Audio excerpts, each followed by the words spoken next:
जय हिंद सभी को। आज का हमारा हिंदी का टॉपिक है शब्दभेद। शब्दभेद 4 प्रकार का होता है।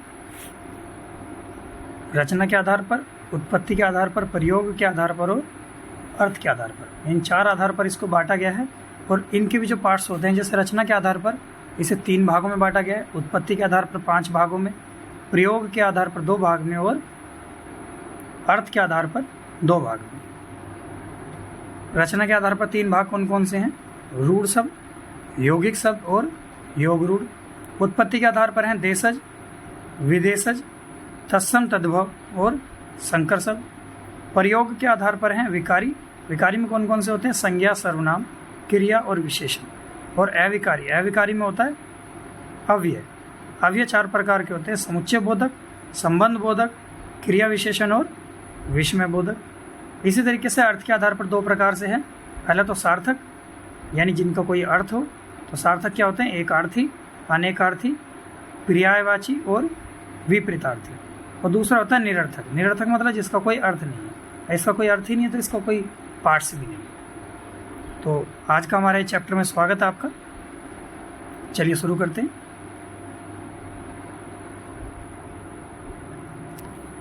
पहला है रचना, व्युत्पत्ति या बनावट के आधार पर शब्द 3 प्रकार से हैं। पहला रूढ़ शब्द।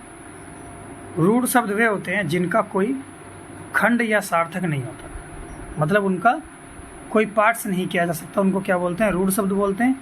जो परंपरा से किसी विशिष्ट अर्थ में चले आ रहे हैं, या इसकी एक डेफिनेशन और बोल सकते हैं हम, वे शब्द जिनमें संधि, समास, उपसर्ग और प्रत्यय ना हो, उनको क्या बोलते हैं? रूढ़ शब्द बोलते हैं। मतलब उनमें कोई भी चीज़ अलग से ऐड नहीं की गई है, वो सभी शब्द क्या कहलाएंगे?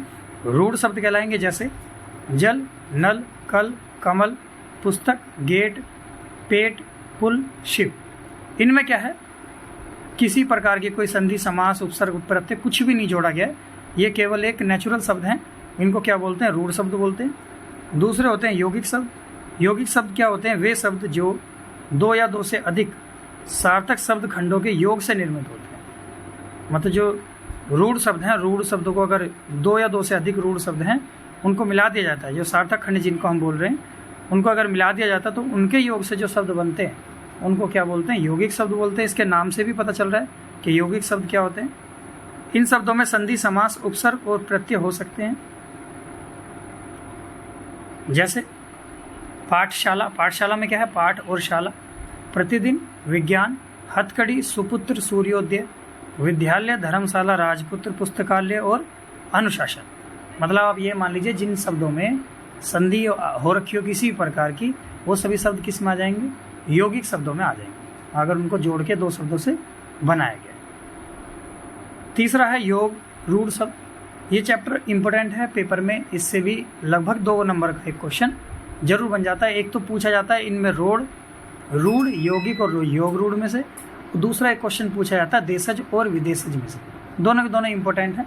तो लिख लोगे एक बार में तो सारी चीज़ें याद भी हो जाएंगी, वरना वर्ड तो इसमें बहुत सारे हैं। तो योग रूढ़ शब्द क्या है? जो शब्द किसी अन्य अर्थ की ओर इशारा करते हैं उन्हें योग रूढ़ कहते हैं। वे शब्द जो यौगिक होते हैं परंतु जिनका अर्थ रूढ़ यानी विशेष अर्थ हो जाता है, वे योग रूढ़ शब्द कहलाते हैं। और ये सामान्य अर्थ को प्रकट ना कर किसी विशेष अर्थ को प्रकट करते हैं। तो ये क्या कहलाते हैं? योग रूढ़ शब्द कहलाते हैं। विशेष बात है इसमें कि बहुब्रीहि समास के जितने भी उदाहरण है वो सभी किस में आते हैं? योग रूढ़ शब्द में आते हैं। आपने बहुब्रीहि समास पढ़ा होगा। बहुब्रीहि समास में क्या है कि 2 शब्दों को पढ़ने के बाद उनका जो अर्थ निकलता है किसी तीसरे शब्द पे निकलता है। जैसे दशानन बोलते हैं, तो दशानन का मीनिंग इसमें रावण होता है। जैसे उसमें बोलते हैं ना 10 सर वाला, या जिसके 10 सर हो, तो वो रावण के लिए बोलते हैं। तो वर्ड दोनों अलग हैं। दशानन वर्ड अलग है, बट उसका इशारा किस तरफ जा रहा है? रावण की तरफ जा रहा है। तो इसलिए वो शब्द क्या हो जाएंगे? बदल जाएंगे। उन्हीं शब्दों को योग रूढ़ शब्द बोला जाता है। जैसे जलज यानी जल में जन्मा, या जैसे कमल। पंकज, पंकज यानी कीचड़ में से उत्पन्न होने वाला, जैसे कमल। चंद्रचूड़ यानी चंद्र है चूड़ पर जिसके, जैसे शिव भगवान। चक्रपाणी, चक्र है पानी में जिसके, पानी बोलते हैं हाथ को, जैसे विष्णु भगवान। दशानन, 10 आनन है जिसके, जैसे रावण। षडानन यानी 6 आनन है जिसके, जैसे कार्तिकेय, नीलकंठ, नीला है कंठ जिसका जैसे शिव भगवान, और गजानन हो जाएगा गज जैसा आनन है जिसका जैसे गणेश भगवान। तो ये सभी क्या हैं, ये सभी योग रूढ़ शब्द भी होते हैं और यही शब्द बहुब्रीहि समास के अंतर्गत भी आते हैं। उसके बाद है उत्पत्ति के आधार पर मैंने बताया थे 5 प्रकार के होते हैं। पहला है देशज शब्द। देशज शब्द में क्या है, जो देशज में देश प्लस जा लिखा हुआ है, जा का मतलब है जन्मा, जो देश में जन्मा हो वो सभी शब्द कैसे हैं, देशज शब्द कहलाएंगे। देश प्लस जय के योग से बना है जिसका अर्थ है देश में जन्मा। उदाहरण है इसका कटोरा, लोटा, टांग, पगड़ी, गड़बड़, लुटिया, जूता, तेंदुआ, खिचड़ी, थैला, औजार, चिड़िया, खटपट। मतलब इसमें सभी वो शब्द आ जाएंगे आपके जो आपको लग रहा है बोलने से कि ये किसी और देश में तो नहीं बोले जाते होंगे, बस हमारे ही देश में बोले जा रहे हैं। वो सभी शब्द किस में आ जाएंगे, देशज में आ जाएंगे। जैसे बाकी को पढ़ लेते हैं एक बारी। खुरपा, दाती, फावड़ा, हुक्का, हलचल, चालू, ठेस, पेटी, झाड़ू, खलियान, कोड़ी, लात, डिबिया, चेला, रोटी, लथपथ, खड़खड़ाना, पैसा, खड़ाऊ, खाट, पिल्ला, कटरा, घास फूस के बने छप्पर को रखने वाली जो दीवार होती है उसके बारे में, गन्ना, कसरत, ठुमरी, घरोदा, ठठेरा, तोंद। ये सभी शब्द क्या हैं, देशज शब्द कहलाते हैं। उसके बाद है दूसरा तत्सम शब्द। तत्सम शब्द क्या है, जो संस्कृत के समान है, यानी संस्कृत से जो शब्द जो के तो हमने लिए हैं उन सभी शब्दों को तत्सम शब्द बोलते हैं। डेफिनेशन इसकी लिखी हुई है, जो शब्द संस्कृत भाषा से हिंदी भाषा में बिना किसी परिवर्तन के जो के तो लिए गए हैं उन्हें तत्सम शब्द बोलते हैं। जैसे प्रथम, कर्ण, मुख, अक्षी, चणक, मात्र। ये सभी शब्द क्या हैं, तत्सम शब्द हैं। दूसरा है तद्भव शब्द।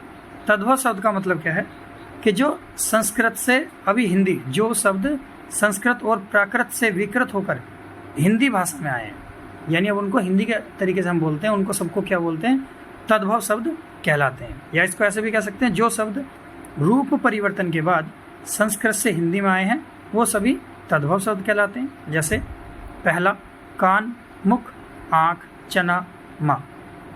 जैसे आँख है, आँख हम हिंदी में तो आँख बोलते हैं, तो संस्कृत में तो अक्षी बोला जाता है।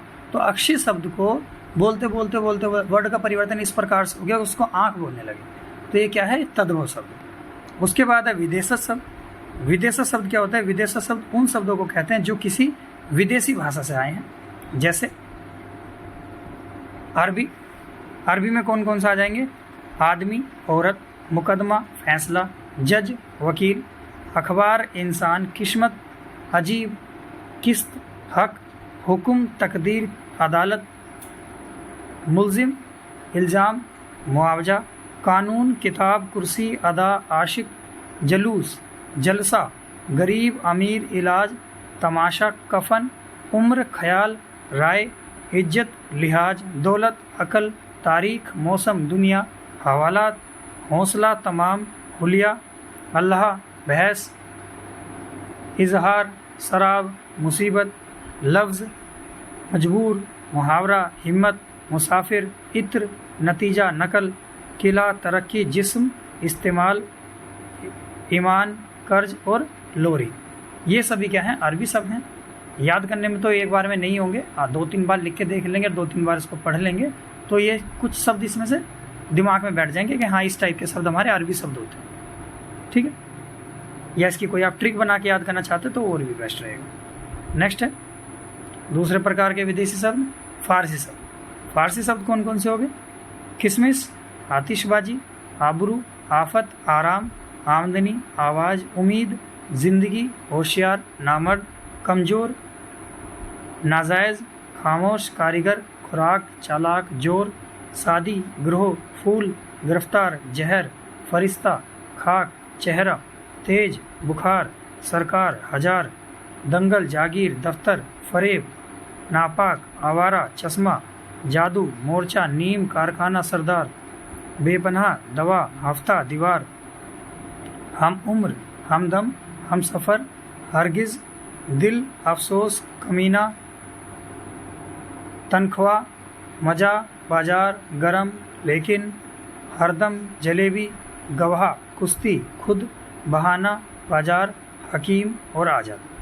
ये सभी क्या हैं, ये सभी फारसी शब्द हैं।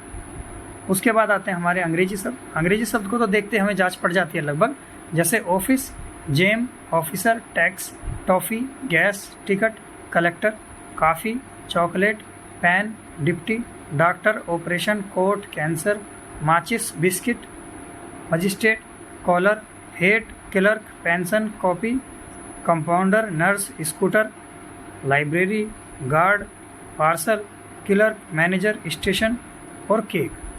ये सभी क्या हैं, इंग्लिश शब्द हैं। और इंग्लिश शब्द का पहचानने का एक और सिंपल नियम है, आप जब उसको रोमन लैंग्वेज में लिखते हैं ना इंग्लिश शब्द को, मतलब इंग्लिश समझ के हम लिख रहे हैं, जैसे ऑफिसर है तो ऑफिसर की स्पेलिंग बड़े हमें आसानी से पता चल जाएगी, OFFICER। हम जिसकी स्पेलिंग बड़े आराम से हम इंग्लिश में लिख पाएँ वो सभी लगभग इंग्लिश शब्द ही होते हैं। उसके बाद है पुर्तगाली शब्द। पुर्तगाली शब्द कौन कौन से हो गए, चाबी, कनस्तर, अन्नास, अलमारी, बाल्टी, संतरा, गमला, आलपिन, तौलिया, साबुन, इस्पात, पादरी, गोभी, काजू, फीता, तंबाकू, गोदाम, पिस्तौल, मिस्त्री, परात, पपीता, आया, कमीज। ये सभी शब्द क्या हैं, पुर्तगाली शब्द हैं। नेक्स्ट है तुर्की शब्द। मुगल, उर्दू, बहादुर, बेगम, कलगी, दरोगा, लाश, तोप, गनीमत, चाकू, चम्मच, सराय, कैंची, खेचर, बीबी, नौकर, सौगात, सुराग, हवा, बावर्ची, छतरी, चेचक, काबू, आका। ये सभी शब्द कैसे हैं, तुर्की शब्द हैं। फारसी शब्द में हो जाएंगे अंग्रेजी। अच्छा, अंग्रेज खुद इंग्लिश का शब्द नहीं है, अंग्रेजी शब्द कहाँ का है, फारसी शब्द है। पुलिस, पिकनिक, कारतूस, कर्फ्यू, लाम, बिगुल, कूपन, ये सभी शब्द क्या हैं, फारसी शब्द हैं। उसके बाद है डच। डच शब्द कौन कौन से हैं, तुरुप और बम।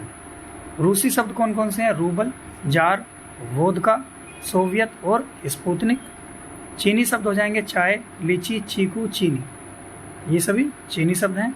जापानी शब्द हो जाएंगे रिक्शा, सुनामी, सायोनारा। ये सायोनारा का मतलब होता है अलविदा। इसी तरीके से लास्ट है हमारा संकर शब्द। संकर शब्द किनको बोलते हैं, ऐसे शब्द जो दो भिन्न भाषा के योग से मिलकर बनते हैं उन्हें संकर शब्द बोलते हैं। जैसे रेलगाड़ी, तो रेल क्या है, अंग्रेजी शब्द है, गाड़ी हिंदी शब्द है, तो इससे शब्द मिलके क्या बन गया, रेलगाड़ी। रफू चक्कर, रफू है फारसी शब्द, चक्कर है हिंदी शब्द, तो रफू चक्कर हो गया। जांच करता, जांच फारसी शब्द है, करता हिंदी शब्द है, ये जांच करता हो गया। उड़न तस्त्री, तो उड़न जो है हिंदी शब्द है, तस्त्री फारसी शब्द है। ऐसी बम वर्षा, तो बम वर्षा, ये सब क्या हैं, आपके संकर शब्द हैं जो अलग अलग शब्दों से मिलकर बन गए। इसी के साथ हमारा ये शब्द भेद वाला टॉपिक ख़त्म होता है। बहुत ही स्पीड से, बहुत ही कम टाइम में हमने पूरी क्लास कंप्लीट की है। मिलते हैं नेक्स्ट क्लास में, तब तक सभी पढ़ाई को कंटिन्यू रखिए और वीडियो अच्छी लग रही हो तो एक बार लाइक सब्सक्राइब जरूर कर देना। धन्यवाद। जय हिंद, जय भारत।